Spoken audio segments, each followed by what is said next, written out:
few minutes. Would anyone like to ask any questions?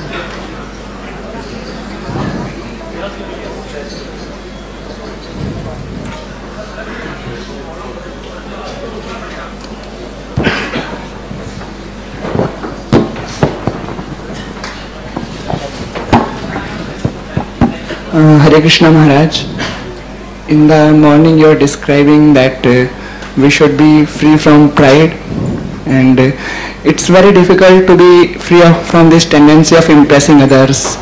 So this seems to be very deep rooted.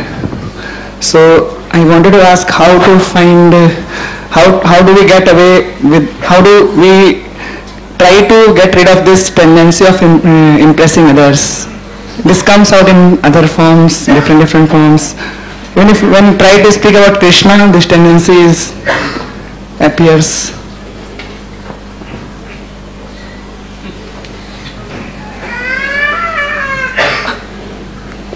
Like that.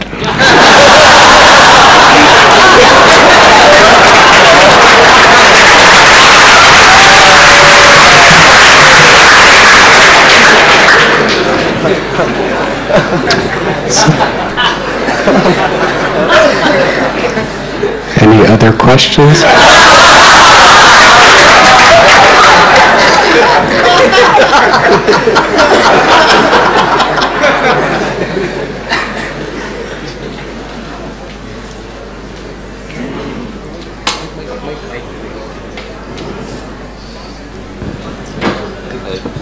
Maharaj, can I ask? Maharaj, this very famous statement of Srila Prabhupada just few days before he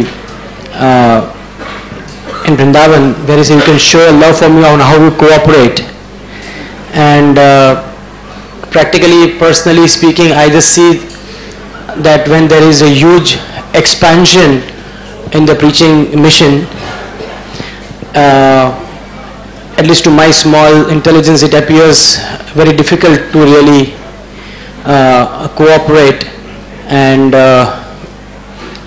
have a personal relationship with the fellow devotees because of the expansion. So, how do we really achieve this in service to Radha Gopinath or wherever we are serving?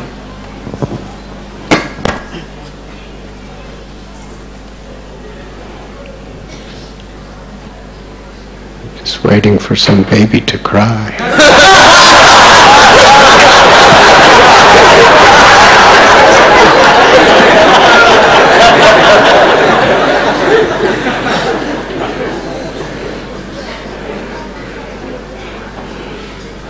Srila Prabhupada said, when we call out Krishna's name like a baby for mother, the baby knows no one but the mother to protect. When we have that humility and that sincerity in calling Krishna's name, then Radharani, Krishna, will manifest to us within the name. Cooperation is only possible when we prioritize higher principles over lower principles. The nature of the world, there are unlimited, variegated reasons to fight, to disagree, to disunite. There's no shortage. It doesn't take anybody with great intelligence or realization to do that. But what is the sign of greatness is when we focus on a higher principle and adjust all the lower principles accordingly. So cooperation is the way we show our love for God. Srila Prabhupada says, you will show your love for me by how you cooperate. Do we want to please our Guru? Yasya prasada bhagavat prasado. We may be right. We may be victorious in an argument or debate. But so that's a very lower level. We won. But if we displease Krishna from a spiritual perspective, we've lost. We've totally lost. It's better to lose and win than win and lose.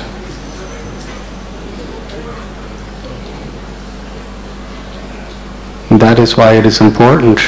Nasta prayeshya bhadreshu nityam bhagavati sevaya. That we hear very carefully from Srimad Bhagavatam. That we hear Hari Katha. Because it clarifies our priorities. What is really actually important?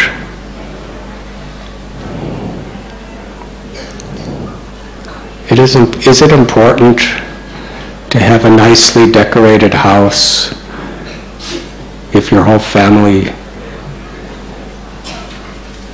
dies inside of the house? The whole purpose of a nice house is to have a happy family. Yes? So in our making arrangements and management and so many other things, is it a success? Even if we're super excellently managed according to our particular thoughts of how it should be done, people are miserable. If Krishna is not pleased, working hard and not pleasing Krishna is like working for days to make an offering and never bothering to put it on the altar. Is that an offering?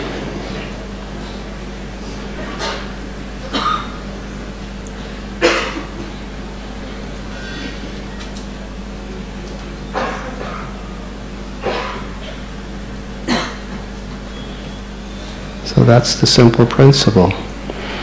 What will please Krishna? What will please Guru? Cooperation. Cooperation based on higher principles. And yes, as things expand, there's just more reasons for there to be disagreements. But if we're sincere, and this is actually a statement of sincerity, if we're actually sincere, then we will strive to keep focused that higher principle.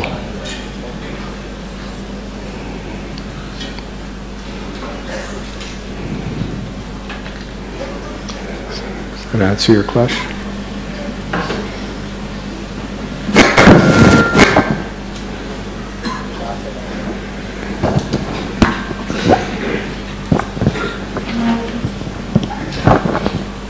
Maharaj, I have a small question in my mind. Say that? There is a small question in his mind. I have a small question That's in my all? mind.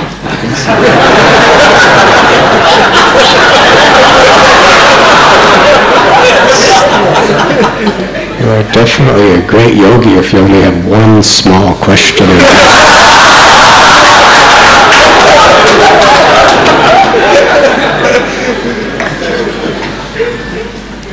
Maharaji, we do devotional service for Krishna because we need to do that. With respect to Krishna, the Supreme Person, he needs our devotional service. What did he say? Devotional service, but Krishna needs it. Does Krishna need our devotional service?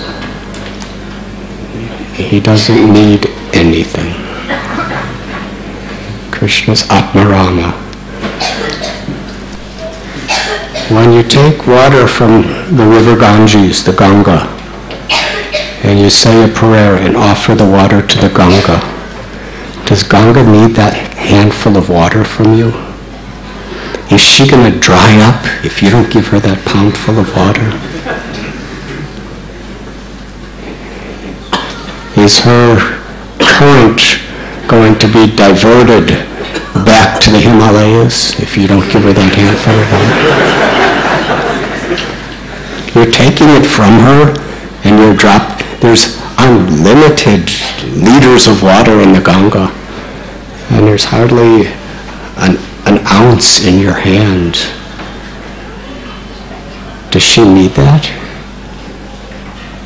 We need to offer it for our spiritual purification. She doesn't need anything, but she wants our love. So when we take that water from her and offer it back with love, she's happy. Are you a parent? No? That's why you only have one small question.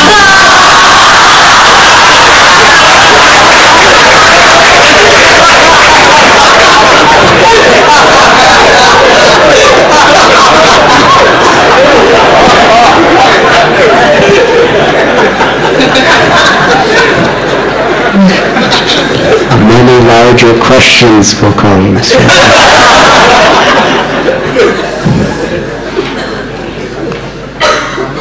But if a child takes a rose from the mother's garden for her birthday and offers it to the mother, or if the father gives the child some allowance, some money every week, and he goes out and takes all that money to buy a gift for his father for his birthday, is the mother happy with the flower? She's already grown the flower. The flower belongs to her. Is she pleased when the son gives her a flower, the little boy? Is the father pleased when the boy, with whatever money the father has given, he buys a gift and gives it with love? The mother is probably more pleased with that little flower offered with love than if someone else, just to try to impress her or get some favor for her, buys her a diamond necklace. Yes? So it's love that pleases the heart of Krishna. He doesn't need anything. He's given us our body.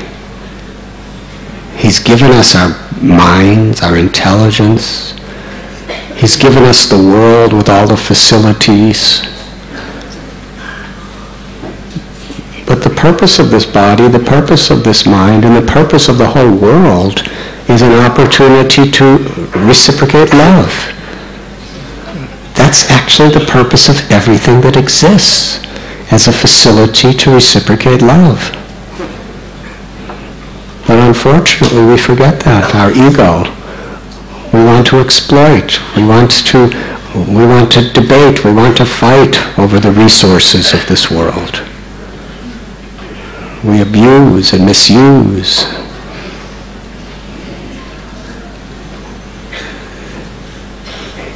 In the pursuit of happiness. But it doesn't bring happiness, it brings entanglement. It causes us to go farther and farther and farther from our real happiness. But the whole world and everything in it, the body, the mind, the intelligence, all resources are ultimately meant as facilities for loving exchange. And then when we see in that perspective, then we actually see life in truth. It's a broader vision, it's a deeper vision. When we see in that perspective, then all the selfish little petty desires that will just pop into our mind from time to time, they're not important. But if we don't have that higher conception, then all those little petty desires and egos that come to our mind, they have enormous importance, because that's all there is.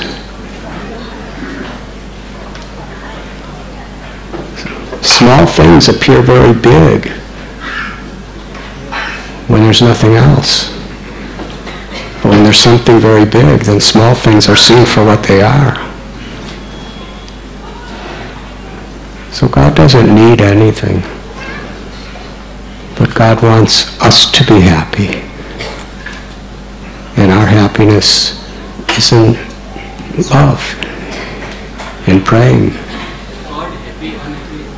Huh? Speak in microphone, please. He says, is God happy or unhappy? God is Satchit Ananda. He is eternal, full of knowledge and full of unlimited happiness. He is Ram, the reservoir of all pleasure. But his happiness is supreme love. And part of that happiness is to be unhappy to see if we're unhappy. He's absolutely happy in himself, in her, Radharani, in herself. But in that happiness, there's an unhappiness to see you and me unhappy. So we can make Radha Gopinath happy by being happy. But the right kind of happiness.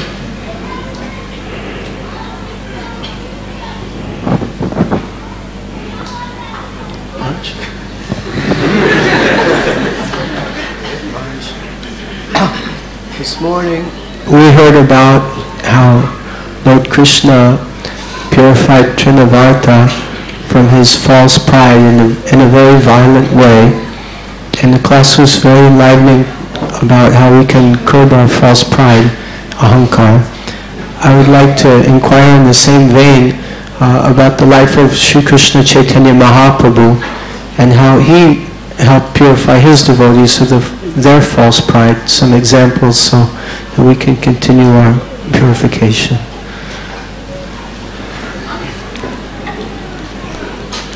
Hari Hari.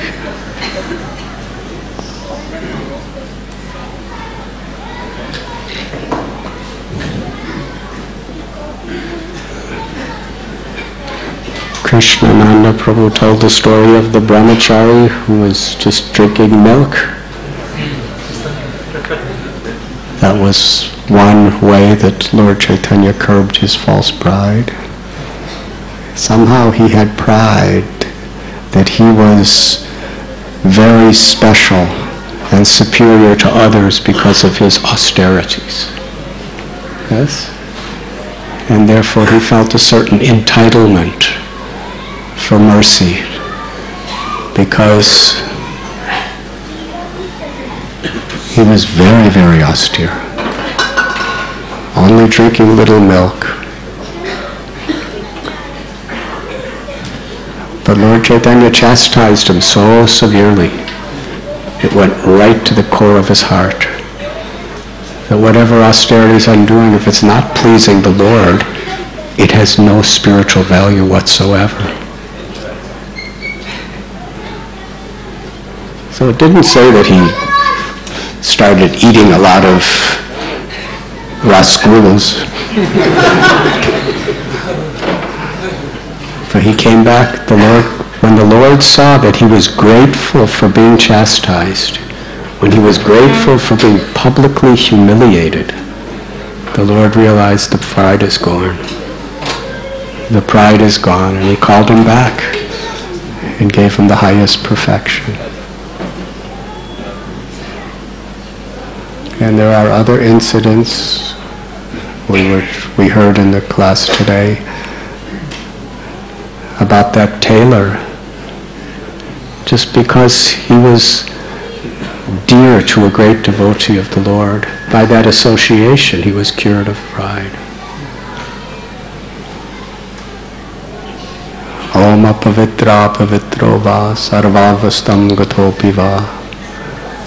When we associate with Krishna, we become purified. When we associate anything that's connected to Krishna, we can become purified.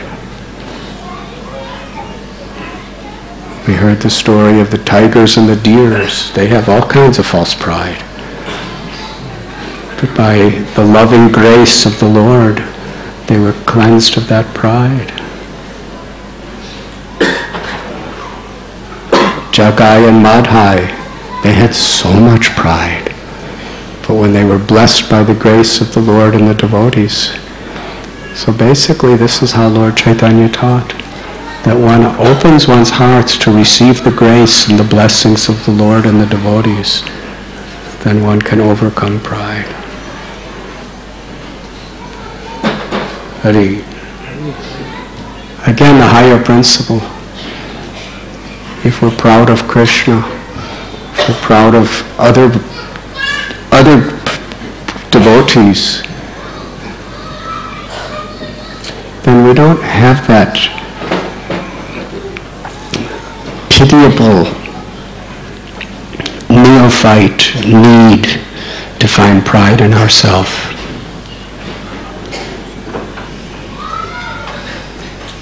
We can be proud of ourselves in the sense of being grateful. But that gratitude that type of pride humbles us. It's not false pride. Because false pride is like a parasite. It just wants to eat us away and it's never satisfied. It's like if you have a parasite in your body, the doctor doesn't say, just keep feeding it and keep it satisfied.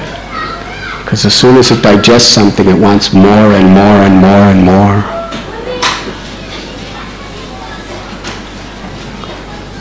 So false pride is like fire. The more fuel you give it, the more it burns, the more it needs, the more it wants, the more it craves. That's false pride. But real pride is to really feel good about the good fortune that you have received. To really feel good that the opportunities that I have done something that has pleased the Lord. That humbles us. It doesn't infatuate us.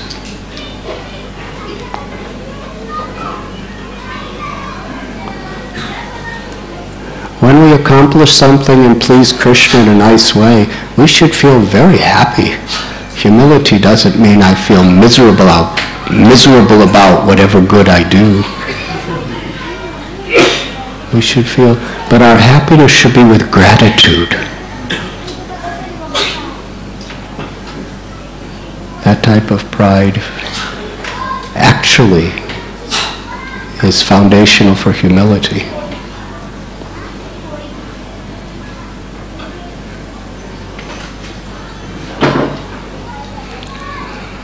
Does that answer your question? Yes. Microphone is coming. Hare Krishna, all glories to Srila Prabhupada. My question is that Maharaj, all monis and the devotees, there are difference between the meditation. The meditation what monis do, that is somewhere it is connected with, in Srimad Bhagavatam it is mental speculation, and the devotees, they are doing the meditation that would be like depend on the leelas what we are reading and hearing. So my question is that how we can control on our thoughts, because thoughts cannot be controlled by mind. So sometimes we are also thinking about how Krishna is doing, what he would be doing in his Golok Vrindavan Dham. So that way, is that we are committing offenses to our thoughts, like what is the thought process going on in our mind? That is mental speculation, or what is that? Wondering what Krishna is doing? Is that what you're asking? Yeah. That's very nice.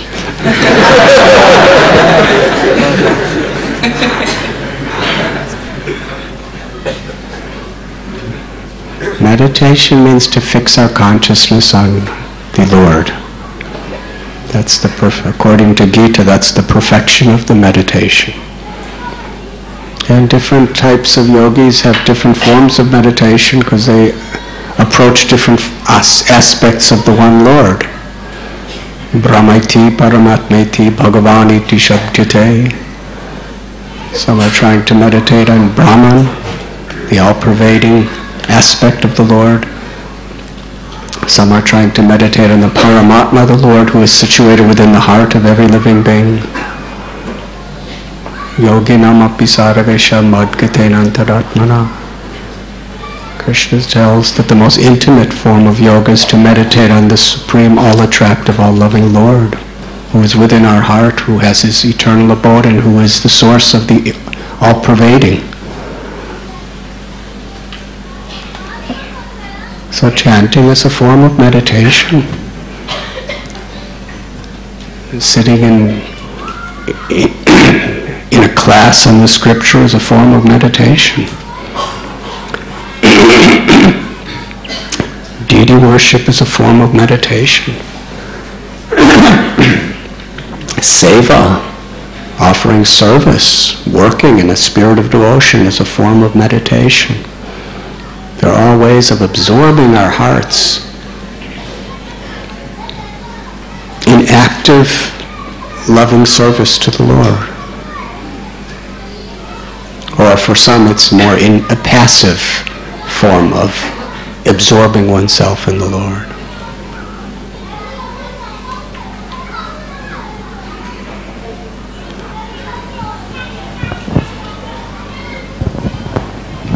Is there one more question?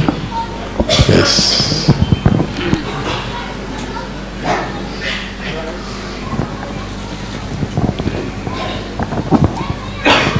Hare Krishna Maharaj. Maharaj, in the earlier ages, it is said that people were very pious, they were very much intelligent. But in this age of Kali Yuga, the people are very much fallen. Still, why Krishna himself incarnated very mercifully as holy names in this age?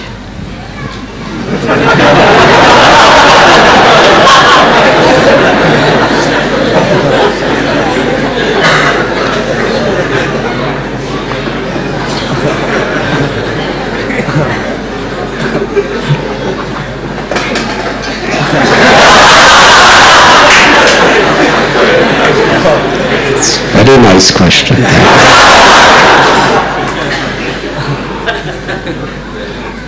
For that very reason.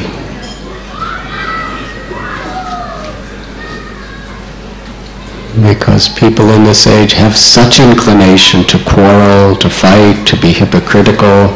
The attention span is so distracted that the same result one can get by spending one's entire life sitting in focused total meditation in a secluded place, one can get the same goal as that in Satya Yuga simply by chanting Krishna's names. And you hear those children playing outside? Hear them? Well, the reason they're out there is because they don't like to sit through these boring classes. Classes are boring for them. But when the kirtan starts, they will run upstairs and they will chant and dance and be happy. Yes? So kirtan is so pleasing and it is so easy, and God has come in His name because it is so simple, but yet so powerful. Actually, God is always in His name. But in this age of Kali, this is the method that is most highly recommended because it's so simple. And literally anyone could do it. All it takes is some sincerity. And that is the Lord's kindness. That He makes Himself so accessible to everybody and anybody.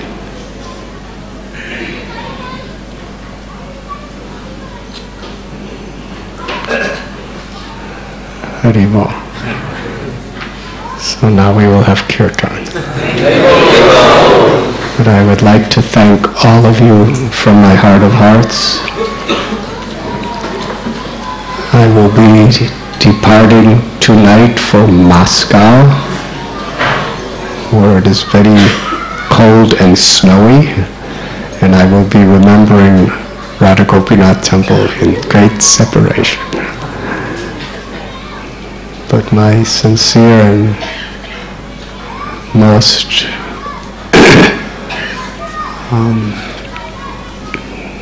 heartfelt request is this wonderful gift that Srila Prabhupada has given us of a family of devotees, opportunities, not only to enrich our own lives with the greatest treasures of devotion, opportunities to share this great treasure with others,